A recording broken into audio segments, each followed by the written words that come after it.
Today, I'm going to share a very interesting article with you guys about Dole Food. Essentially, this is the blueprint to forcing stock settlement or proving naked shorts. The simple version would be if you and I, Charles, took our car title and Xeroxed it 100 times and sold it to 100 people, and each of them paid us cash, but we only had one car. That would be a good analogy to what naked short selling is. In Texas, simple version, we call that stealing. So that's what naked short selling is. So let's jump right into it. In 2013, tropical fruit tycoon David Murdock, who was the chairman, CEO, and biggest shareholder of Dole Food, took the company private for $13.50 a share. Now, a lot of the shareholders felt the price was too low and that he sandbagged them by driving down the valuation of the company so that he could buy it cheaper for himself. Well, they sued and ended up winning. Now, this is very rare. This is a unique situation that you do not see every day. The court actually ordered him to pay an additional $2.74 a share plus interest. Now that's a lot, especially if you have a couple thousand shares. This is a very nice check. So they said submit a form, claim your $2.74 a share. There's 36.7 million shares out there, or should be the correct supply. And what they did was they got claims back from 4,600 shareholders for a total of 49.1 million shares. Huh. So that makes everyone go, oops, somehow shareholders own 33% more Dole Food shares than there were Dole Food shares.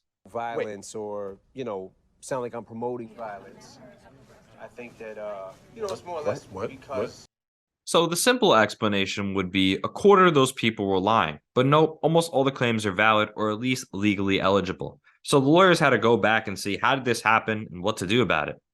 Well, simply to start, we want to take a look at Seed & Co., or we'll just call them the DTC, which they basically own every single stock in all the companies that are public. Now, they have a list of participants, which are their banks and brokers who really own that stock and how much each of them own.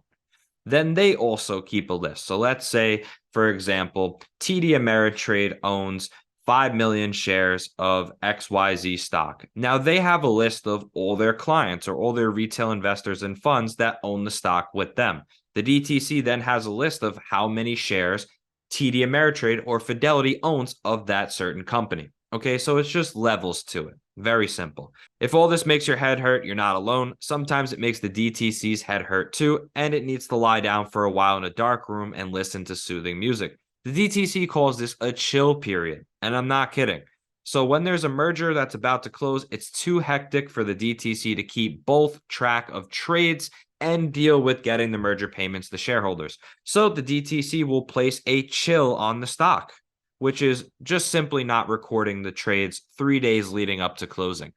So obviously, as you could see with that statement, that's where the issue is going to arise from. That's where there's going to be a discrepancy in the amount of shares circulating versus the amount of shares created. Okay, which again will tie into the naked shorting aspect at the end of the video.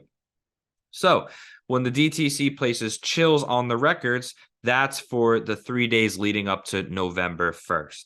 So what they did is their ledger did not reflect all the trades in Dole common stock on the day of the merger or 2 days preceding it. Under the current standard of T+3 for clearing trades, they did not receive information about all of the transactions that took place on October 30th, 31st, and November 1st, which are the 3 business days. Doesn't mean you couldn't trade Dole stock. It actually traded a lot. Many people did. 32 million shares traded in those last 3 days. It just means the DTC does not want to hear about it. Okay, they were chilling. As far as the DTC was concerned, whoever owned shares as of close on October 29th owned the shares at the time the merger closed, which in their date was November 1st. If you sold shares after that time, your broker and the buyer's broker, which again is the DTC participants, they had to sort that out themselves. You could see why this would be a problem for the current Dole lawsuit. If you owned a share of Dole stock as of October 30th, the DTC thinks you owned it at closing, which again is November 1st. If you sold a share to me on October 31st, my broker and your broker thinks I owned it at closing. Again, that same date. It's just one share, but is now turned into 2 shares as far as legally eligible claims go. So now 1 turned into 2. Now, this is a weird problem. If you own the stock on October 30th, sold it before closing, you're kind of a jerk for submitting a claim pretending you owned the stock at closing, again, which is November 1st. But this all happened a long time ago. Maybe you forgot. And again, this really was 2+ years later. Fortunately, this problem is solvable. And essentially, you have to realize that the trades in the last 3 days happen, and somehow the original merger consideration, or the $13.50 a share paid out on November 4th, found its way to the people who really own stock at November 1st. So the DTC might not have had a complete up-to-date list, but their participants did. So let's say broker A, let's call broker A TD Ameritrade, and broker B is Fidelity. So if TD sells shares to Fidelity on October 31st, the DTC sends the money to TD Ameritrade because that's how they recorded it. Now, on November 4th, when they receive the money, they then pass it along to Fidelity because their records show that, hey, we sold shares to Fidelity. So DTC sent us money. We're going to send them the money. Whatever voodoo they did back then, they could probably do again.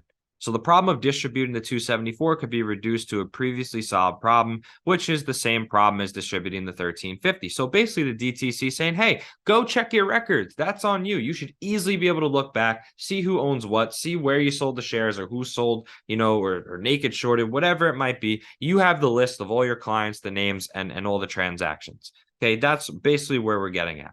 Okay, so what they say, they come back and say, this is going to be egregious, lengthy, expensive, fundamentally uncertain, impossible to do in a practical, cost-effective manner. It sounds so hard, so that's basically what they're saying. And to make a very long story short, again, the DTC is saying this is not going to be a court's problem. You're going to figure it out. You're going to solve it behind the scenes. You have all the records. Legally, you have to document every trade. There's no way that you can't have the records for this transaction. Basically, there's going to be lots of issues, but it won't be the court's problem. Okay, so now the other problem, which is again tying into the end now, is the extra Dole shares that were created. It's a mess, but it's not a pointless one. It's a real economic issue. I get that. But even more so is the emotional side, which is the short selling, which is how could there be 13 million additional shares? How could it be 33% more shares are circulating than are actually created? I mean, it just doesn't add up. So this is definitely an issue here. And what the court actually pointed out was that the shorting resulted in additional beneficial owners who received the merger consideration, who fell within the technical language of the class definition and could claim settlement consideration. Meanwhile, the lenders of the shares, not knowing the shares were lent, also could claim settlement consideration. This means by which two different people are claiming for the same underlying share. So two valid claims for the same underlying shares. That's crazy. Now, if you short Dole Food stock on November 1st, 2013, you were doing it in an account with a broker. You posted collateral in that account. When it came time to collect the $13.50 from you, your broker had no problem collecting it. But that was 3 years ago. If your broker comes back to you now for the extra $274 after this lawsuit, you might feel entirely within your rights to reply, but you might not even have an account with that broker anymore. You might not even exist anymore, like bankruptcy, or people might even die. Funds close, right?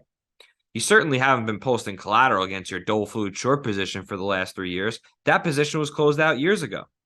Anyways, this could account for millions of phantom shares.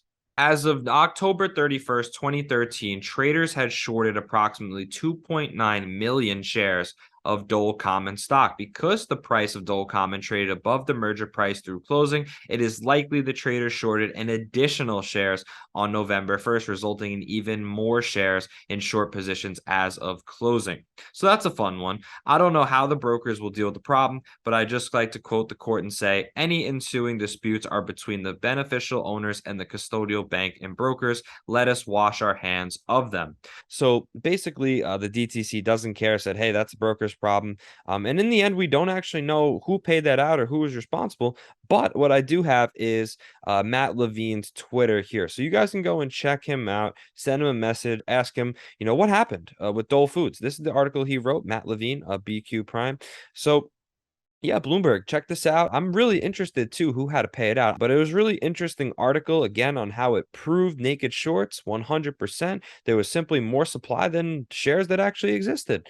So if you want a forced stock settlement, there is the special dividend, or this special case in which shareholders sued through class action and won. So I hope you guys have enjoyed this informational video. Links and everything will be in the description. And as always, we'll see you in the next one.